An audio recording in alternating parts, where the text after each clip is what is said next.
Hello, everybody. I've got a bunch of people in the house. Friendly names, familiar faces. Thanks so much. My nephew is in the house. Say hello to Miraculous Silver Slipper, who is going to be asking me technical questions about my live stream for the next hour. That's cool. Hello to, let's see, we've got Viking Brian. You might be making an appearance in the top 10, sir. I'm just going to throw that out there. I see Kimberly, of course, my lovely partner. Her mother is in the house. We've got, it's a great, Byron from Australia. We've clearly got an international gathering here. We've got my neighbor across the way here. We've got Preston Piper, the Triple P man himself. Thanks so much for joining, everybody. It's a special celebration. I mean, it is 10 years of the Pedalshift Project, and I thought we would celebrate by doing a live show. I haven't been doing enough of these, so I'll try to do more of them, but for sure today. I even brought out my special Wookiee mug, so we know it's a special party. So here's how it's going to go tonight. We are going to make sure that we keep the conversation going in the chat box. You feel free to have that going. They tend to, the chat boxes tend to have a robust dialogue all throughout the live show. So make sure you continue to do that. I'm going to make sure that I'm going to highlight folks as we go along here. Dave says, congrats on 10 years. Thank you so much. Yes, I'm actually learning how to use StreamYard, which is really fantastic. For those of you who are on the podcast side of things, who are listening to this, of course, this is not live for you, but for everybody else, it is. So it's pretty exciting. We've got Mark Van Ram in the house, an alum from episode 090. And yes, we are going to be talking about leading zeros a couple of times in this particular episode. That is for sure. And we are excited to celebrate things. Tonight, we are going to be celebrating our top 10 moments as determined by yours truly.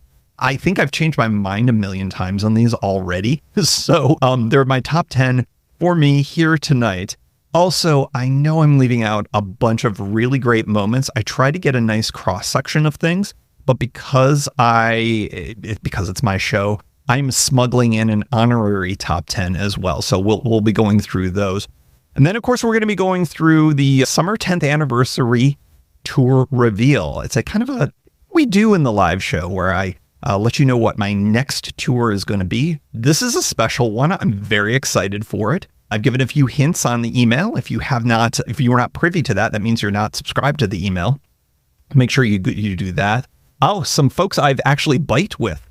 My good pal, Greg Middlemiss, listening to 6 of the 10 years and has actually met up with me randomly on a couple of occasions. I think Greg was first, the Katy trails where we first met up. That might make an appearance in some of the top 10s. So yeah, we've got a lot of cool stuff. Dave says congrats on 10 years.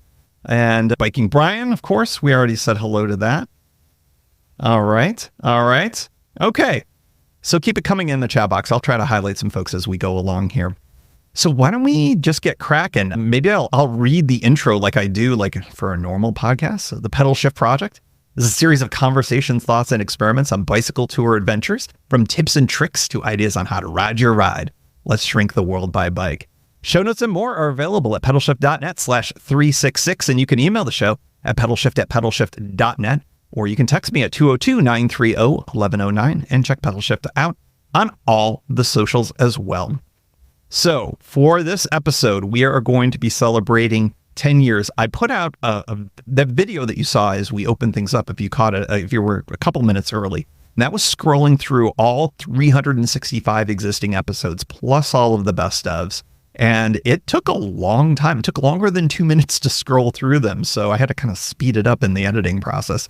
And that's pretty wild to me because and I've said this before, when I first started the show, I liked podcasting. I loved bike touring. And at the time, there were no bicycle touring podcasts. And so I thought, oh, well, I'm pretty new at this, but why don't I just kind of document some of my experiences? And then I got the hubris to think that I could talk about other things as well. And if you remember early on in the show, I was talking about pedalpreneur and what we could do to kind of have entrepreneurial vibes to try to allow ourselves to do some more bike touring. And that certainly helped me early in the time. And then the show evolved, as so many of you know. At the outset of the show, the tour journals were a completely separate thing. And now I've integrated them mostly into the show. And that has been very helpful from a production perspective, because when I decided to go weekly, it gets hard over the course of 10 years to talk about a fairly niche thing every single week. So doing the the tour journals as a part of the pod definitely has been a helpful kind of a thing. I'm already getting some suggestions here, Mark, saying, hey, how about some bicycle gear reviews? I'm utterly unqualified. I think, although I will say, I think that in the next, as we turn the corner into some e-biking, which I think, as I've talked about, is something that I'm planning on doing, I'm going to be maybe doing some reviews of the things that I'm trying on the e-bike. And, thank goodness I did not do an entire podcast series on the e-bike situation. That would have been a daily show, I think, in terms of the amount of content and also just the amount of wild rabbit holes that I kind of went down. It's been a really interesting thing. I'm going to be excited to share all of that with you, with where I think I'm going to be going down a particular path. We'll just put it that way. And so, yeah, we'll do all of that. So, all right, let's get cracking right here. We're going to do the top 10 moments. And let's see, we're going to add that to the stage. Okay. I'm going to keep my face on the screen just because why the heck not? And let's get going here. We're going to start with our honorable mentions. It's 10 years, so I've decided to smuggle in 10 honorable mentions. These did not make the cut, but I think that these were all important things that were part of the show for the last 10 years. And before I even get to that, I'm going to do some honorable mentions. Every single guest that has ever been on the show that does not make any of these things, it is not because you weren't valued or weren't remarkable or amazing and a huge part of the show. It is so wild how many people that I have talked to through the years. And every single one of those people have been helpful in making the show what it is. So I really want to say a big thank you to all of you who have ever been on the show. And we've got some folks in the room here who have actually been on the show. So thank you very much. Also, a big shout out because I realized, and I told her this before we went live here, I realized that Kimberly did not make the cut. It's not that she didn't make the cut. It's just that particular episode did not make the honorable mention. And I feel like that is sort of like getting an award and not mentioning your partner at the beginning. When you get an award, that's out of bounds. So I'm going to give a special shout out to Kimberly and all of the support she's given through the years, especially being on the show back in the 76 range, if memory serves. So thank you very much for your contribution in so many ways, both substantive and in advisory role, shall we say. All right, so let's get rolling here. We're going to go through the honorable mentions. And number one honorable mention, by the way, these are in episodic order, as you would probably imagine. Honorable mention number one is the show that was almost exactly 10 years ago today. I think it was, it is June 8th. Holy smokes, June 8th, 2014. It's June 8th, 2024. So today, 10 years to the day, Pedalshift number one. And it was a very short show. As for those of you who have heard it, it is one of the most downloaded episodes of the show, probably because people are like, well, I'll start with number one. I regret that because, and actually I said very little. I just sort of gave the mission statement or something like that. I haven't listened to it in years. Maybe you have. The one thing that I'll mention about this particular episode is that, my design aesthetic. I am famously not a design person.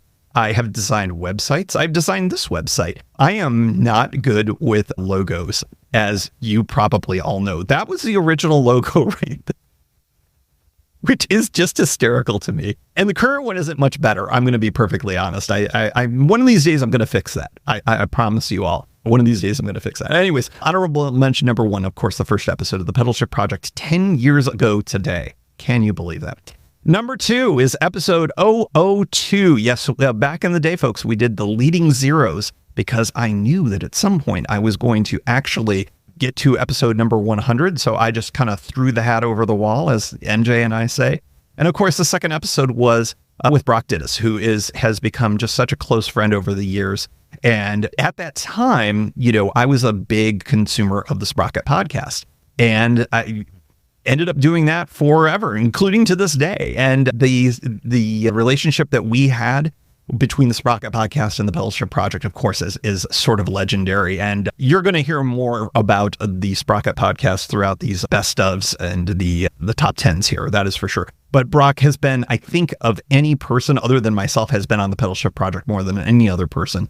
And has just been great. He does great stuff and is missed on the regular podcast circuit. We'll just say that. Speaking of the Sprocket Podcast, episode 004 was the very first crossover edition of the Sprocket Podcast and the Pedalshift Project. And of course, that was also Aaron Flores' first time on the show. Of course, Aaron and I go way back. Also somebody who I love to call a friend as well. And we had a fun time in that crossover. Go check those out if you haven't already. Another one of my favorites, and this gets into, I think, a piece of what I have tried to make this show be over the years. And this is episode 013, The New Woman Bikes the World. This, of course, was with, and I'm going to have to get, I have to look at her name every time, Gillian Klempner Willman, who was the filmmaker for a documentary called The New Woman. And this was about Annie Londonderry and her ride around the world. And I think it's very timely because, of course, I hope all of you are listening to the fabulous podcast with Blaile Wilcox as she's trying to break the record of going around the world. And I'm going to be perfectly honest, barring something crazy happening, there's no doubt in my mind that she's going to break that record. But here's the thing that I wanted to mention here. I have always felt like that bicycle touring and bicycle travel, particularly the type that we do, is something that at the time felt like it was a lot of white dudes, right? A lot of people who looked like me. And my goal for the show was to try to make sure that I highlighted and uplifted folks that don't look like me. And that was one of the beginning episodes of all of that. It's also kind of a fun story. And Annie Londonderry was such a fascinating person. And of course, the history of the bicycle is really tied into the women's rights movement of that era. And so all of that was really fascinating to me. And I'm so glad that I was able to bring that story to us super, super early on there. Oh, going back here, I want to add something. Dale says, thanks for introducing me to the Sprocket Podcast. Hey, look, the Sprocket Podcast was something that I think uplifted this show. And I think we uplifted each other through the last 10 years. And just such a special relationship that we had over this time. So yeah, no problem, Dale. I wanted more people to hear both podcasts for that. That's for sure.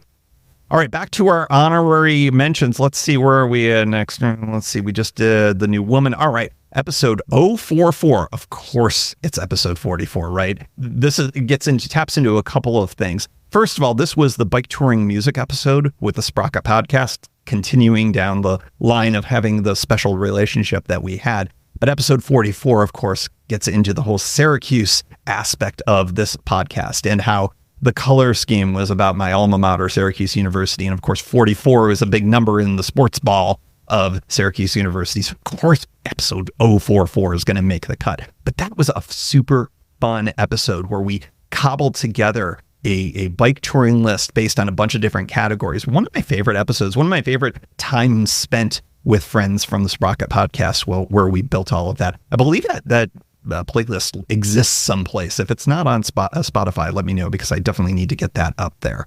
Fun. I have played that playlist on more than one occasion, particularly the climbing from the three of us. Those are very handy songs to have there. Episode 056. A long-term friend, Cat from the Joyride, Cat Caperello-Snyder, and I just saw poor Cat had a problem recently. If you follow Cat on, I believe it was on Instagram, Cat says that it lives in North Portland now, and Cat was blocked from being able to get to work because there was a train blocking the surface roads. And of all places, the land of sunshine and bunnies, people. I mean, come on. And had a very funny Instagram story, which was it's funny in retrospect, probably not so funny in the moment, but Cat was great on the show. Cat is missed in the podcasting space. I really loved the Joyride, and I loved highlighting that show. So shout out to Cat and everything going on there. Cat's doing great. I like I said, I love that I've continued some kind of a relationship with a lot of folks, even after the podcasting stuff has sort of gone to the wayside, right? Episode 063. This was really special, and this is one that gets recycled in the best ofs a lot. And that was my Thanksgiving Day ride on the C&O.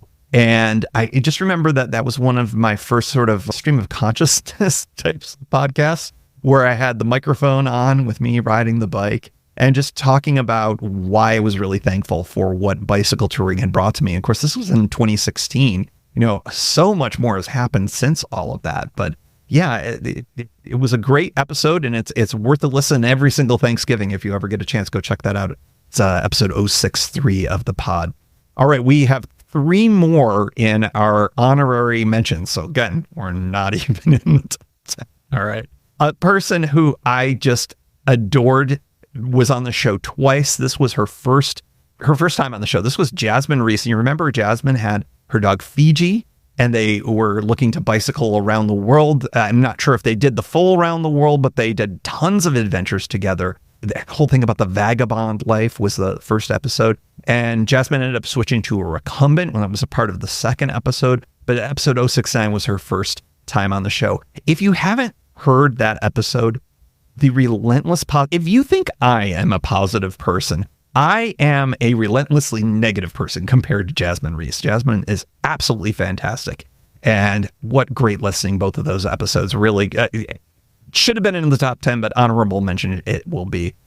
More Sprocket Podcast love here. Guthrie Straw. This was his first solo episode on the show. Of course, he had appeared at least a couple of times prior to this, but this is episode 071, where he talked about his cycle touring in India and also growing up in Eastern Oregon and the lessons learned from all of that. Really great stuff. Guthrie, of course, is another great friend as well over the years. And last but not least, out of the honorary mentions, I have to give a shout out to the bike, the Green Goblin itself, the Green Goblin retirement tour. The Goblin lives here at the cabin here in West Virginia. It is now more of a trainer. And unfortunately, I just look at that bike all the time and I go, you know what? You deserve better than this. So this was the retirement tour, but like so many retirements, don't count the Green Goblin. He might come back at one of these points. That was such a fun tour that started out of my brother's garage where the Goblin had lived for years and ended up riding all the way down to Medford, Oregon, I think. And then we ended up flying home together and has lived out here ever since. So just never know. So that's it for the honorable mentions. A couple of things that have popped up here. Bike vids, a fair amount of pop punk in episode 044. Absolutely. That came a lot from, I think Brock was more on the pop side. Aaron was more on the punk side, but got a little on the pop punk. And of course, I love punk that it has melody, which is of course why, Nirvana is one of my favorites. But yeah, that episode 44 was really, really great. And yeah, and let's see here. Jeremy says, miss the Sprocket Podcast. It is still around. It's not as frequent as it used to be. They are doing a ride as part of the June. I'm absolutely spacing Portland people. I'm absolutely losing my mind here. The summer thing in Portland where there's lots of bikes involved, where you do different group rides. That is going to be something that's going to be done again. There's another podcast-based one, and Sprocket is going to be doing that, and everyone is going to get together, including Brock will be there for it. Sadly, I am going to be in California. I'll be on the West Coast, but it's just not in the cards for me to be able to join in all of that. Pedalpalooza, thank you so much, Jeremy. Yes, Pedalpalooza ride, check it out. It's on the shift list, and join up for that because that, of course, is going to be a great reunion there. All right, so there are your honorable mentions, all bangers of an episode, except for maybe episode 1, which is, I think, like 6 minutes long, but you got to say it. Yeah, on the 10th anniversary episode, we got to give it a shout out. All right, here we're going to go with the top 10 again. Will I change my mind on these? Absolutely. I do think that this is good. I think I got a nice, good mix. I feel like after having done the honorable mentions, now I feel a little bit better about the top 10 because I think sometimes when you do a top 10, you're going, oh, but I'm missing all of these other things. So that's why I did 10 honorable mentions. I smuggled in an additional 10. So now I feel a little bit better about how this is all going here. All right, so here we go. Let's see. Number 10. Episode 200, and actually more than that, social distancing on the C&amp. I'm going to give that as the avatar. It was, by the way, episodes 200 to 203. That's also going to include, I think, what we did together on this podcast through COVID. That was a wild time. I mean, is that an understatement? Yeah, sure. But I think that when that really hit, and this tour was in April, I remember this really COVID hit in March. And the fact that within 1 month, with all of the unknowns and all of the things that we just had no idea how we were going to deal with, I had been out of the office for a full month at that point. But if there was one thing that we were learning, even though we had a lot still to learn about COVID, being outside was going to be something that was going to be okay. And being outside away from people, well, you know what? That was definitely a thing. And on that particular ride, I didn't encounter a single person on that entire ride. And it was something that was really helpful for me personally, as somebody who kind of wanted to continue the podcast, who wanted to continue to be able to ride. That was really important to me. And I learned just by hearing from all of you that by continuing the show all the way through COVID, that was helpful for all of you as well. And I'm just really grateful for the fact that cycling someplace cool and being outdoors was a real boon and something that we could still do. Now, maybe we couldn't hop on planes or trains or things like that quite as easily, but I was able to do a lot more of the local riding over the course of that in a year to 18 months or so. And certainly the C&amp was part of it. And so, yeah, that gets to be number 10, the social distancing ride, and indeed all of the episodes all the way through COVID. That's moment number 10 on our top 10 moments in the last 10 years. Number 9, the Katy Trail. So that's going to be episodes number 118 to 126 in May through June of 2018. This is a trail that I just really, really liked. I didn't know much about Missouri. I'd been to Missouri before. I talk a little bit about it on those episodes. But as I have frequently said, you really get to know a state if you can cross it by bike. And Missouri is an enormous state. By the way, in May and June, it is enormously hot as well. So that was a really, really epic trip. And it's definitely a route that I would like to get to more frequently. I would love to get there again. I love that I did the train elements of the whole thing. That was a really fun and helpful thing. That also was the one big trip that I was able to document on video too. So check out those video episodes as well. I wish I had the time to do that kind of stuff now. I just don't. And I took all of this video in Florida from earlier this year with the intention by now for sure to get that out. And I haven't even touched it yet. So it's a good reminder that, if I'm going to do something, it's going to typically be audio. I'll throw in some of these live shows as well. But staying in my lane is probably pretty good. I loved the video, though. I look forward to looking back on a lot of that kind of stuff because these are my personal journals as much as they are podcasts as well. So being able to do some more video would be really fantastic. And I would really like that as well. Byron comes in. Pedalpalooza has the shortest night ride soon, and he's planning a winter solstice ride in southern Australia. That is fantastic. I really like that the kind of lip that we have with the southern hemisphere. And Byron, you're always so great to share things with us here while you're going through your winter and we're kind of having our fun in the summer. I always appreciate that. I hope you can get at least enough daylight to get in a good proper ride down there. That's pretty great.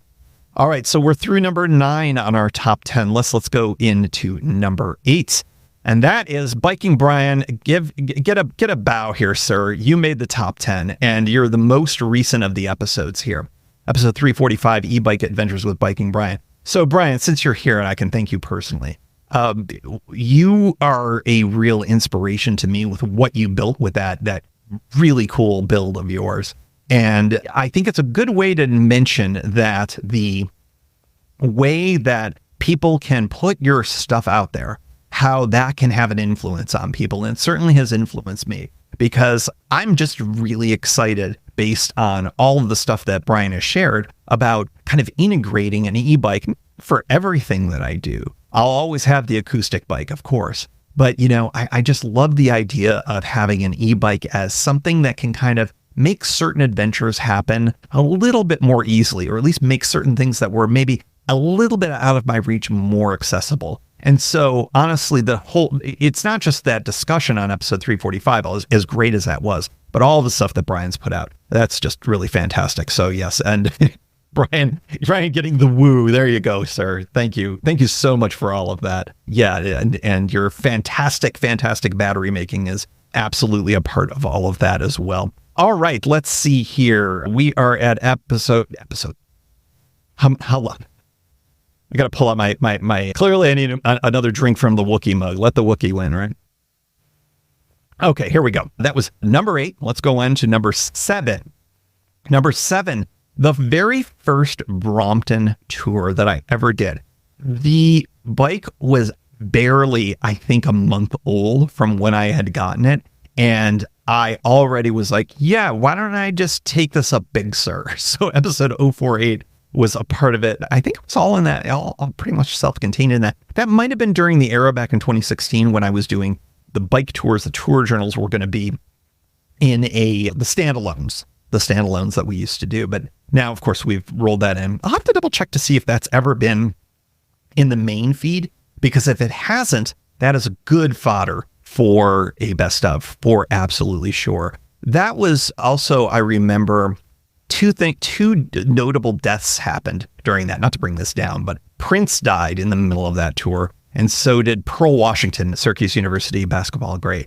And I just remembered, both of those kind of hit me pretty hard, but Prince more than anything. Like, I know Kimberly and I have talked about, we got to see Prince live in DC years ago, and we had some of the worst seats in the entire place, but it didn't matter because that guy just sort of pulled you in. You may as well have been on the front row. And I just remember, I equate that trip and Prince, and every time I ride the Brompton, I think of him. I listen to a lot of his music sometimes when I'm riding that. So, losing him was really painful, but, at least there's good memories that kind of come out of it. And that trip was just epic. That picture that I took right there, I was using kind of the panoramic view, and the lighting on it is a little jacked up. I wish I had this phone, the new phone. I probably would have done a much better job with all of that. But the sweeping vistas of Big Sur are just so phenomenal. And it's just such a fragile place. And the fact that it's closed yet again, it seems to be an annual or every other year kind of a thing where that blocks the Pacific route. And, I do hope that, I'm glad that I did it. I'm glad that I've been able to bike through there on at least a couple of occasions, because you just never know. You never know. At some point, would the state of California just basically say, enough, we're not going to hug the coast the same way. We're going to divert Highway 1 into a different area and not really hit Big Sur in the same way. You just never know. So just to be able to have those memories and to have documented those on the pod, absolutely fantastic. Absolutely fantastic. Number 7 on the list. All right, we're up to, let's see, number 6. Okay. My guy had to make it on the top 10 list, and my guy is Shifty the Elf. Yes, the very first Pedalshift Holiday Spectacular. So I'm going to say this is a shout to Shifty. This is a shout to the Holiday Spectacular. These are just so fun for me. I make most of the episodes for you, the listener. These are for me, to be perfectly. And I just love kind of having the references to the old school holiday specials. Some of them that are older than me. The most recent one, of course, was kind of like the old school. I don't know. I'm trying to think some of these like older. I'm losing the names of them, but where it would be sort of like these canned Hackney things, where it's just sort of like, oh, who's that knock on the door? And that thing for a holiday special, so they get their special guests that way. Of course, we get more Sprocket Podcast references there. I love doing these. They are some of my favorite episodes to do. It's usually when I've got a little bit more time and I can put a little bit more production value into the podcast. And I just love putting them together. And number 6 just kind of maybe pulls them all in. And Shifty the Elf, of course, is producing the show in the back room, as of course you all really know. All right, let's see. That was number 6. I'm checking my list. Oh, here's a good one. The very first ride to Disney World. Now, this it may surprise some of you. Some may think, why not put all of the Florida rides in there? And to a certain extent, I can smuggle them into this one. But this was very special for me because this one was, can I pull this off? And this was, I think, a part of how I've leaned more into bicycle adventures rather than bike touring, because I feel like that bike touring is a piece of it. And obviously I'll always be bike touring, but this was the kind of thing where it's sort of like, okay, I'm using a bike to do something unusual. And the unusual thing was riding a bicycle to a Disney resort. And if any of you have ever been there, you know that it's not exactly the greatest idea in the world, But I have managed to figure out a couple of different ways to reasonably safely ride into Disney property. And it's kind of a fun thing. And honestly, something I've obviously repeated and probably will continue to repeat just because it's kind of my happy place and I enjoy it. So it's a nice merger of a bunch of different things. So you take podcasting, right? You take your bicycle travel, and then you take Disney, smash them all together, and this is what you get. It makes the top 5. I really enjoyed that trip, and I've enjoyed every single one that I've done since then. Florida's been fun as a regular part of the rotation. And as you might guess, I do have, and I am starting to plan the 2025 Florida trip. So look for information on that in about 6 months. Number 4. Now we're starting to get into the big ones, the really, truly special rides. And the DC to Cincinnati ride is probably amongst the most special for me. It was one of the longer rides that I did. This, of course, was, let's see, which episodes did we get? Episodes 165 to 169. They were broadcast, let's see, May to June of 2019. That ride was epic in so many ways. And the idea behind this one was, okay, I can ride the C&O, I can ride the Gap, and I can get to Pittsburgh. How do I connect Pittsburgh to the Ohio to Erie Trail? And I didn't do it with just bicycling, but I did it with bicycle and transit. And this, again, utilizing the fast forwards where it was appropriate, just was really, really fantastic. And what a fun ride, what a memorable ride. And it just, I now have a big chunk of the cross country and segments kind of handled. And, that's something that I'll keep in my back pocket for a real long time. I love the Ohio to Erie Trail. I think it's just a fun trail. It's another great way, by the way, to see a great state of Ohio. I have no relationship with the state of Ohio at all. In fact, if anything, half of my family is from Michigan. My brother went to the University of Michigan. So if there's anything, there's kind of a this with Ohio in my family. And to be able to get to know the state of Ohio the way that I was able to. That's why this makes number 4 on the list. I see, Dave, that 4 of you are doing the OTET next week. That's the Ohio to Erie Trail. Such a great trail. What a great time of year to do it. Hopefully you're not going to catch the humidity. Hopefully you're going to get some good weather down there. I just really, really enjoyed that ride. And it's such a great resource, such great infrastructure to have in your state, to have something like that, something like the Ohio to Erie Trail, something like the Empire State Trail in my home state of New York, things like that. Just really, really fantastic things. And returning to them time and again is something that's in the cards. I really need to get back there as well. Katy Trail in Missouri, Ohio to Erie Trail, 100%. Got to get back there. Okay. Number 4 was that. Number 3. Number 3. Now, here's a fun one. This was the Pedalshift Bicycle Touring Draft. This was not the first one. The first one we're going to talk about in a moment here. But the subsequent one, this was the first one that I did with the Sprocket Podcast. This was, I have to say, after looking at all the various conversations I had with everyone involved in the Sprocket and all of its iterations, this was one of my favorite times when we were able to pull this together. If you're not familiar with the Bicycle Touring Draft, 4 of us in this case got together, and each of us gets to draft certain elements of a bicycle touring trip. And then we ended up having people vote on it. Who won?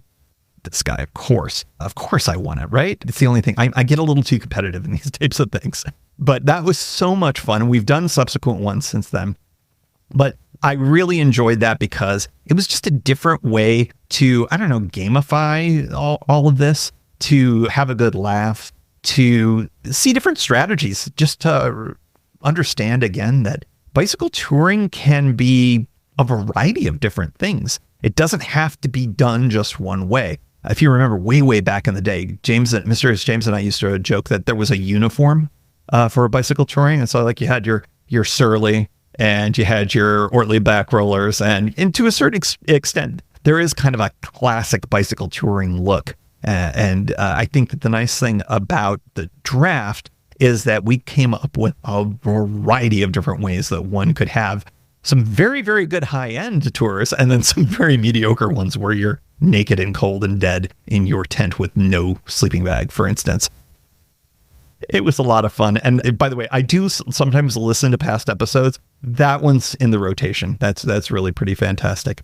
Seeing that Viking Brian's did the OTED again in May, absolutely. That is a fantastic trail. Brian, I'm hoping that might make your channel. I would love to see your take on that, especially if you use the e-bike. That would be pretty cool. And let's see, what do we got here? Also, Misha. This is Misha LeBlanc. It's Misha DeBear. So converting 2 of my bikes to mid-drives, and we're getting to the tech elements of all of that, that's fantastic. That all looks really good. That is part of some of the numbers that I'm swimming in. The voltage, 24 amp hour battery, fantastic. A 500 watt mid drive, fantastic. That means nothing to a lot of people, but it means a lot to me. So thank you for sharing all of that, Misha. All right, so we're up to number 3. That was our bronze medal there, the second bicycle touring draft. All right, so the next 2, I'm curious. Nobody has guessed in any of these. I'm curious if anybody has any guesses as to what the top 2 are. To me, I feel like it's almost assured to me that the number 1, I think, has always been number 1 for me. Number 2, it was only a few years ago, but resumed right up to number 2. I think that these were the 2 easiest ones in the top 10 to do. So, all right, number 2, my old friend Mysterious James. If you remember, this was literally weeks before COVID hit. James came here to the cabin and we started pouring some drinks, and we enjoyed some drinks, and we did not 1, not 2, but 3 consecutive episodes. It was the last time that he was really on the show, but we had a whole conversation about a decade of bike touring, and hysterically, I kind of jumped the gun. I guess, oh no, that's not true. I've been cycling. We had been bicycle touring for 10 years at that point. The podcast, it didn't come for another couple of years after that. But yeah, talking about our experience and what we learned and all of that. Clearly, I mean, that was a substantive pod. And then we had our kind of nonsense. And of course, the very first bike touring draft came out of all of that. And I just remember laughing so hard making that, and just, I couldn't wait to get that out on the podcast. It was just so much fun. And then what was a bicycle tour route full house? I don't even remember the rules on that. I would love to maybe try to get ChatGPT or some other AI to come up with some more interesting games, as it were, for these types of things, because it's just a lot of fun. The draft has been a constant. It has been really, really fantastic. I just enjoy that episode. Those 3 episodes are just some of the core memories for me, not only for the podcast, but also for just hanging out with James, which we do mostly off mic. But on that one wonderful, fine day, we turned on the microphones and we went for it. It was definitely part of it. Okay. All right. Let's see here. I'm just going to peek into a lot of e-bike talk here. It looks like a lot of e-bike talk. Let's see. Byron's saying that he converted his dad's mountain bike to a mid-drive. Simple conversion only took a few hours. Yeah, that's the excitement about doing a conversion. Just as Byron says, those kits are, if they fit your bottom bracket, they are pretty quick and easy to go on. You do need a bottom bracket removal tool. I'm probably saying that wrong because, as you know, I don't know the names of these things. But yeah, they go on pretty quick and easy. And then all of a sudden, boom, you've got an e-bike. Things get more complex from there as the discussion with Brian went.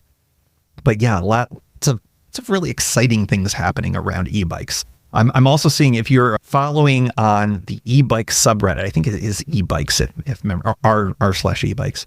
There are a lot of crazy people, no judgment, but there are a lot of people who are trying to make these things go like 40, 50 miles per hour. And I'm just like, you do you, but stay off my paths, please. Good Lord. Really interesting stuff that people are trying to get away with. And of course, they are definitely going to hurt themselves, I think. Yeah. Okay. So let's see. That is it. That's number 2. Does anybody have any guesses in the chat room? Okay. Well, I have my number 1. I'm curious. What are your number 1s, or do you have guesses as to what my number 1 is? Please feel free to throw that in the chat box.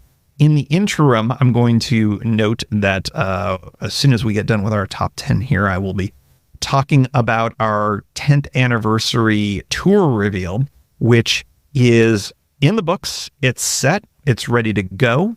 And as I'll be talking about in a moment here, we'll be ending up on the pod the better part of the summer coming up. So that's pretty exciting. I don't know if there's lag in the chat box, but nobody either has any guesses or they don't want to share what their top moment is. So I'm just going to get going here. Anything C&O from Preston. Preston, you're on brand, sir. That is for sure. That trail is, I feel like that for it being in my backyard, literally, that I sometimes don't appreciate it enough. And this last ride, of course, didn't turn out quite the way that I really wanted it to in so many different ways. But C&O was just always there for me. And it's just so fantastic to be able to just basically hop on my bike from either place where I spend my time, whether it's in DC or if it's here. Like I can get to that trail and, I can go in any direction and just adventure awaits. And that is just something that I've been lucky to have in my life, both now, of course, but also as a kid with the Erie Canal Trail and now the Empire State Trail. So yeah, that's pretty fantastic. Byron also is, so let me give the shouts out here. So Preston says anything C&O, of course. Byron says yes, anything C&O. That's pretty good. Mark Spooner. Oops, that's a different one there. There we go. Mark, there we go with the beginner series. Yeah, that's pretty great. That's pretty great. The beginner series have been fun. I haven't done one in years. I think I put out call, I want to say a couple of years ago.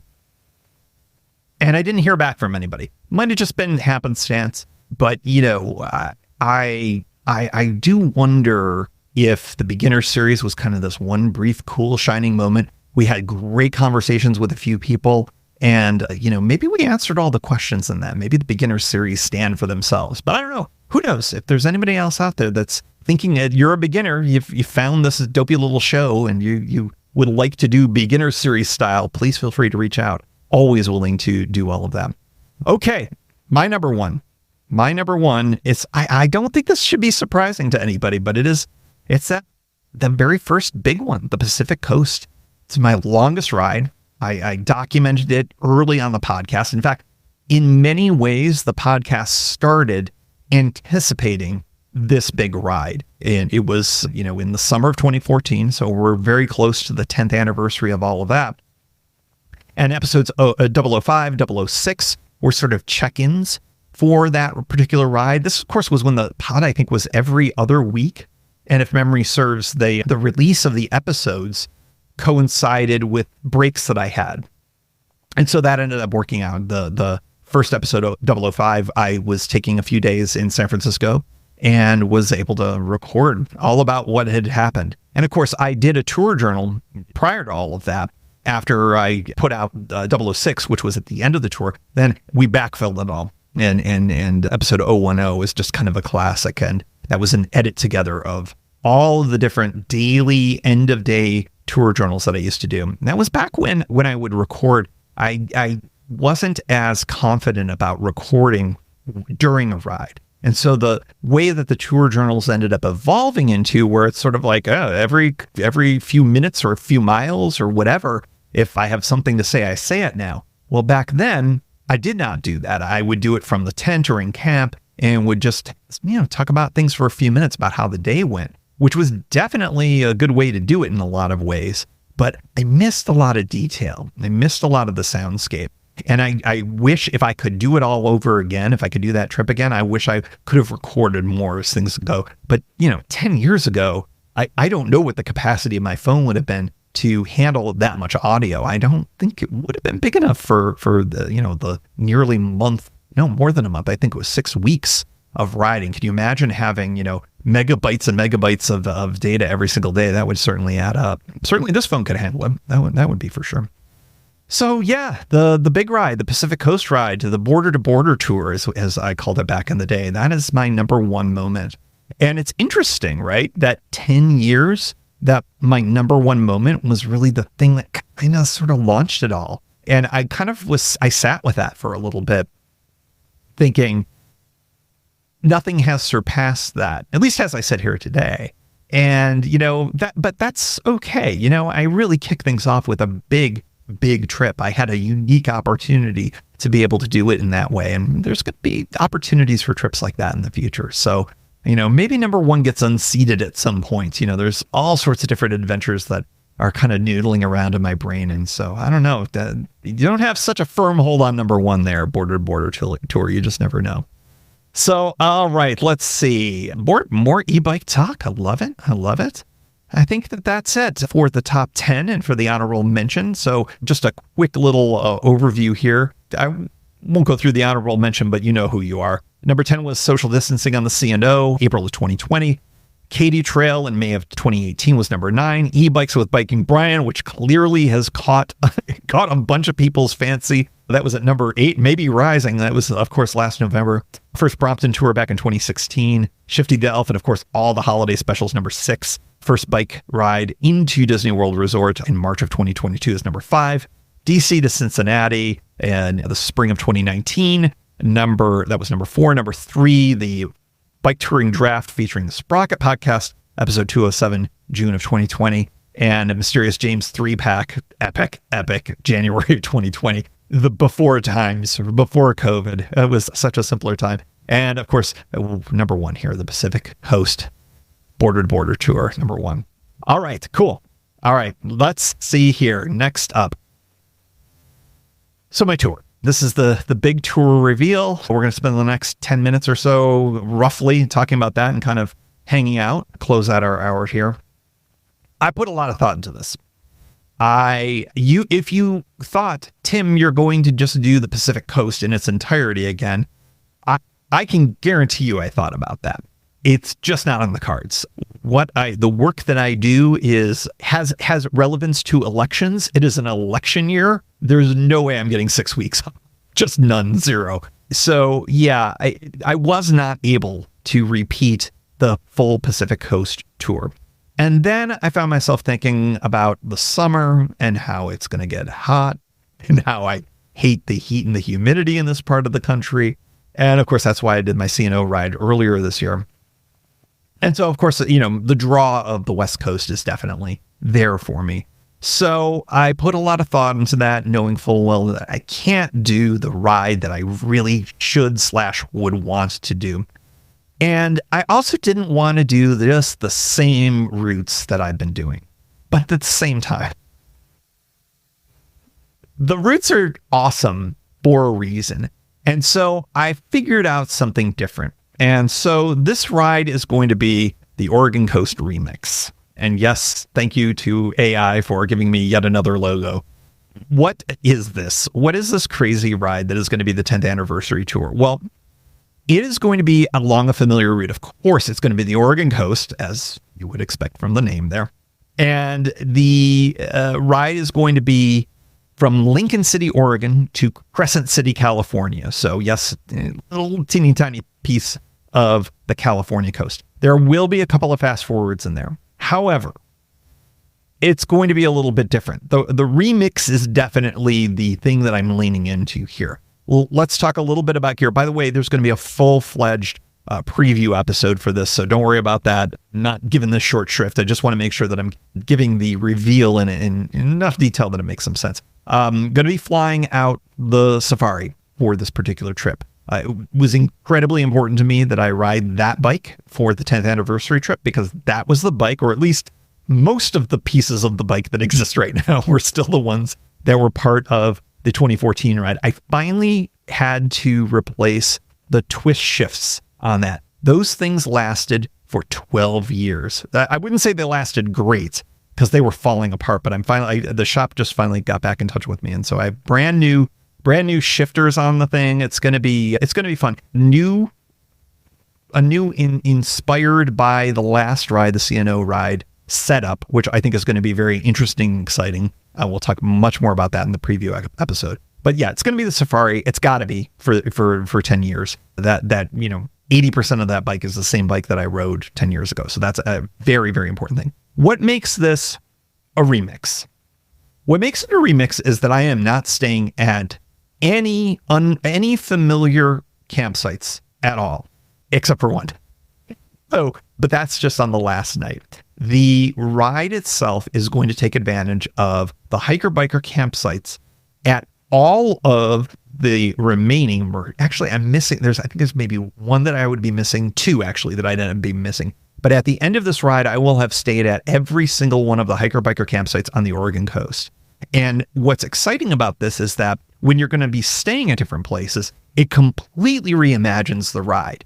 And I think I really like that for one big reason. The ride's just very comfortable for me. I mean, the tick-tock of that ride, I can almost do with my eyes closed.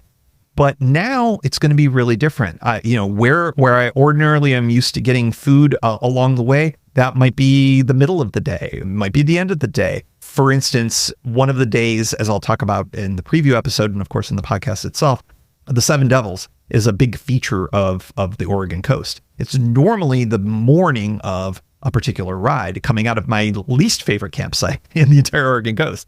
That's not going to be the case this time. It's actually going to be at the end of the day for one of my rides, which may not be a great idea, but we're going to do it. So lots of different kind of setups. It is a sacrifice because you guys know how much I love certain campsites. South Beach State Park will not be staying there this time.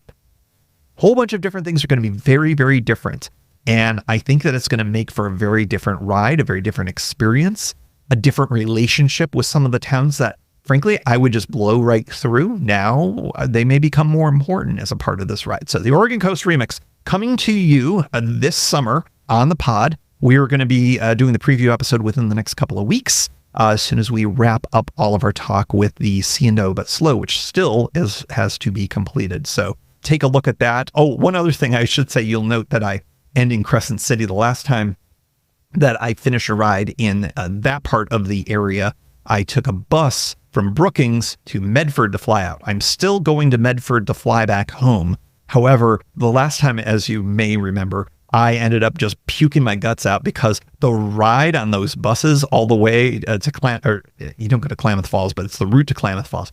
It is an absolute puke buster. So I've decided that I'm going to rent a car from the Crescent City airport. So no barfing in bus trash cans for me on this trip. I'm going to spend some more money to avoid all of that. But that you're going to have to learn a lot more about later on in the preview episode and, of course, in the pod as we go along this summer. So let's see. A couple of other thoughts here as before we close out. Misha says that I should do the East Coast Greenway, but stay off of Georgia Route 17 from Key West to, is it Calais? Is it Calais or Calais? I have no idea. I think it's Calais, because if you're up that far in Maine, you got the French influence. I'm going to say Calais. But the East Coast Greenway is on my list. I have a very specific thought for how I'm going to do the East Coast Greenway. It is not ready yet. I'm not ready for it yet, but I will be. And more to come. More to come on all of that. But the East Coast Greenway is on my list and has been. Talk about somebody who should have made the honorable mention. And of course, now I'm also forgetting her name. Joyce Chen, I believe, was on about the East Coast Greenway. What a fabulous, fabulous guest. All of you who have been past guests, thank you so much for being on the show. You really helped make this. I can talk forever. I mean, I've been talking for 57 consecutive minutes here. I can talk, but it's always awesome to get other voices on the show. So thank you all for all of that. So Preston says that the East Coast Greenway is still about 50% roads. That is true, which is, I really don't mind road riding. In fact, I kind of like road riding, and that's certainly been a piece of things. So maybe we can get rid of the, oh wait, do I still have, there we go. I like road riding. I like doing all of that. It's a way of getting to know different communities. I like having our presence of bicycles being on the road. I like to declare that. The last episode of the show, you got to experience me with the coal rolling incident. And, at the time, I think I handled it very well. But I like to make sure that we're on the road, because jokers like that don't get to dictate that we stay off of it. So, I'm not going to do anything unsafe. I'm not going to put myself in an unsafe situation, but, I want to ride on these roads. I want us to have presence on these roads. I would like more bike infrastructure. I would like separated bike infrastructure on these roads, but where it's not there, I'll take a shoulder. I'm cool with all of that. So, all right, everybody. Let's see. I'm going to give another shout out to my nephew, by the way, Miraculous Silver Slipper. Go check out his channel. It is about an animated series called Miraculous, and my nephew has created his own character, Silver Slipper. Check him out. And let's see. Nick also says, really enjoyed your previous trips on the West Coast. I was so far west, I was on the West Coast. Great choice of doing a portion again. The Oregon parks along the coast, I agree, are fabulous. I just totally agree. I just am so enamored with what Washington, California, and especially Oregon do for cycling along the Pacific Coast route. They do such a tremendous job. It's such a comfortable way of experiencing all of those things. You see such amazing things. The Avenue of the Giants in California, Devil's Punch Bowl in Oregon, cycling through some of the tribal lands in Washington State. Just really fantastic stuff. You see such amazing things. And, I guess it all comes back to, why do I keep doing this after 10 years? And I think that the answer is pretty clear to me. It's that you get to experience some of the greatest places at the speed of bike. And that, to me, you just can't beat that. You really just can't beat that. So that's why I keep doing this. And because all of you keep hanging out. And so grateful for all of you to be here hanging out with me today, celebrating the 10 years. Thank you so much for being a part of the show. I know many of you go all the way back to the beginning. For those of you who've only been around for a little bit, you got a bunch of back episodes, many of which are still somewhat listenable. It's just been a real pleasure and a real privilege to do the show for you. And, I don't know if I got another 10 years.